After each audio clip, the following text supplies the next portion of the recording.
Welcome to okay TV. తమిళనాడులో ఊహించని ఘటన అందరినీ ఆశ్చర్యానికి గురిచేస్తుంది. బస్సులో ప్రయాణించిన ఓ మహిళ తన తోటి ప్రయాణికురాలి బంగారం దొంగలించింది. తరువాత ఏమీ ఎరగనట్టు మెల్లగా ఇంటికి జారుకుంది. వెంటనే బాధితురాలు పోలీసులను ఆశ్రయించి జరిగిన విషయం చెప్పింది. దీంతో రంగంలోకి దిగిన పోలీసులు తమదైన శైలిలో దర్యాప్తు చేపట్టి చివరికి బంగారం దొంగలించిన మహిళను గుర్తించారు. అయితే ఆమె ఎవరో తెలిసి అంతా షాక్ అయ్యారు. ఆమె తిరుపత్తూర్ జిల్లాలోని నార్యంపట్టు పంచాయతీ సర్పంచ్ 56 ఏళ్ల భారతిగా గుర్తించి ఆశ్చర్యపోయారు. అంతేకాకుండా ఆమెను డిఎంకే కార్యకర్త అని తెలిసి కంగుతిన్నారు.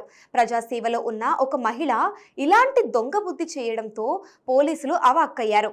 నిందితురాలి భారతిని అరెస్ట్ చేసి ఆమెపై కేసు నమోదు చేశారు. అయితే ఈ కేసు విచారణలో నిందితురాలు భారతి సంచలన విషయాలు వెల్లడించింది. చోరీలో వచ్చే కిక్కే వేరని ఆ మహిళా సర్పంచ్ అంటుంది.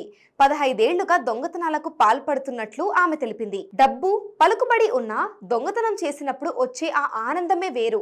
అందుకే చోరీలకు పాల్పడుతున్నట్లు ఆమె తెలిపింది. ఆమె మాటలకు పోలీసులు ఒక్కసారిగా దిమ్మ తిరిగిందనే చెప్పాలి. Keep watching okay TV.